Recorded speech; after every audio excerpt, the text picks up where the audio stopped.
This is so funny because it's like such an ad, right? This is my current third space because I just don't have another one, so this is where we are. Anyway, hopefully I'll try to, I don't know, anyway, okay. Maybe I should move somewhere else because I'm like right by the food box or whatever.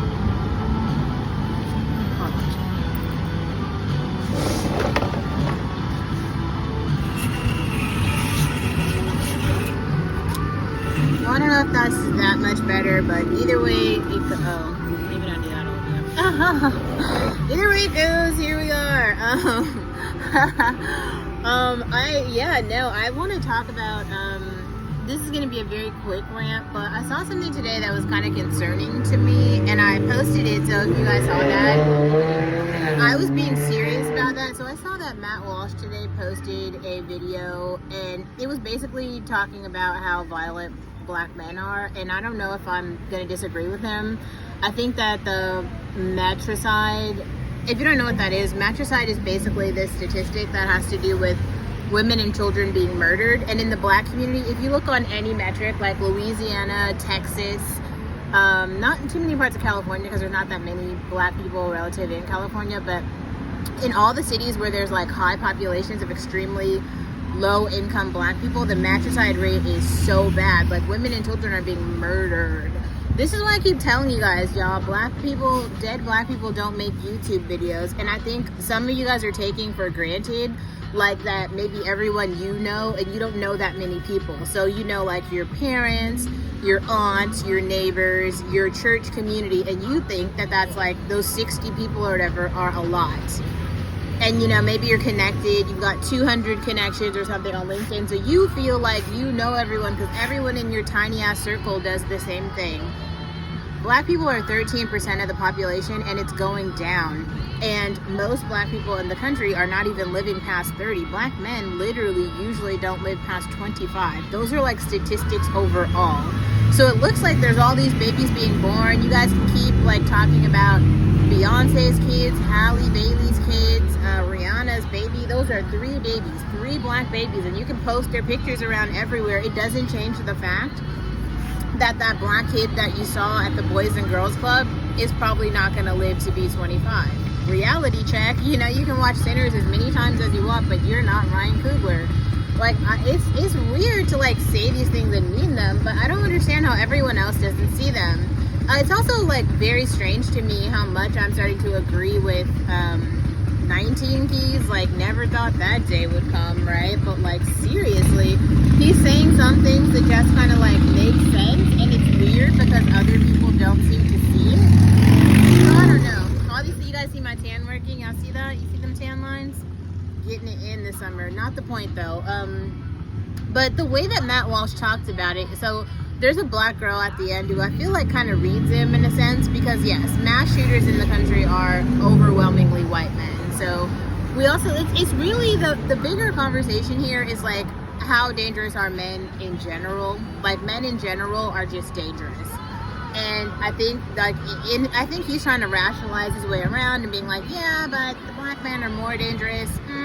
The black men are also in more poverty than everyone else. They have like more generational trauma than everybody else as well. But also, the point that I want to make in this video specifically is talking about how you got Matt Walsh and the white supremacists over here, but then you also got like the Negroids, and I made a name for this when I was like walking over here. It was like the Negresses, which are like almost, they're not the black boule women, but kind of, right? Like, they all think that like they have a place in like a white supremacy like state, and for a moment, like for right now, they definitely do. Like, it's to keep everyone else occupied. But I feel like we're kind of getting to a space where they're like, unless you have like Mark Zuckerberg money, like, because there's not a middle ground. That's what I think that 19 Keys also did a good job of just explaining this. There ain't no middle ground here. It's kind of like you're on the extremes. Like, either you got a lot or you have like nothing, and there's not really anything in between. I don't know. And black women, unfortunately, we're in between both of those groups. So we get it like the worst, and this is why we have to strategize the most. I also heard something interesting today, which is basically talking about storytelling. It was like, oh, there's no representation in telling their own stories and blah, blah, blah, blah, blah. Except I'm not going to pretend like that's the case, because remember where we started here. I personally was inspired by Issa Rae and Kelly Stamps, and they're still here, and they're still alive and kicking, and we're all going. Like, I've gotten direct quotes from As Told by Kenya, and she's still here, and I'm still here, and we're growing. To the 8 new subscribers from yesterday, welcome. Okay, and next week we'll grow more, because we are growing and we are thriving. And I think that more people who, like, if you were drafted to this team, and what I mean by that is if you were born biologically a black woman, I don't think you should agree with me. I don't even think you should necessarily follow me. But I will tell you this, I always survive. Like, I have a lot of survival skills, and it's not just that. Unfortunately, I don't try to compare myself to other people in a way where I'm thinking, like, I have this much more than this other person, or I have this much more than this other person. It's more like, well, here's what I want to get, and a lot of the times I like nice things, so the things that I want, other people want too, so there's competition in order to get to that. But it's, for me, simply competing for goals, not necessarily competing against other people. Now, what I find is, en route to that, other people find themselves competing with me. Sometimes it's for the resource, but other times it's like legitimately just to like compete with me, because when I talked about those communities, like that community of 60 people in the average person's life or whatever, they feel like one win for them, and like taking something away from me is a win for them. And I think that it's the crab in the barrel sort of situation amongst black women in general.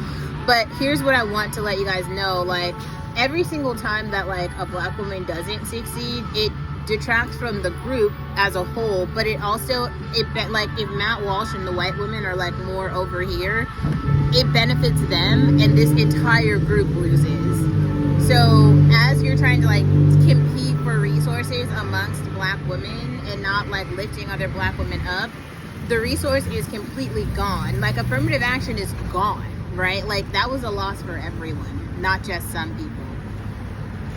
There's like so many examples of this, but man, I think that 19 Keys also made another really good point about this, where he was talking about how did he say it? He said, oh God, I'll have to think back, and I'll just put the video here so you can see it, and maybe we'll go back to it because I need to go grab my drink. But yeah, I want to say this today.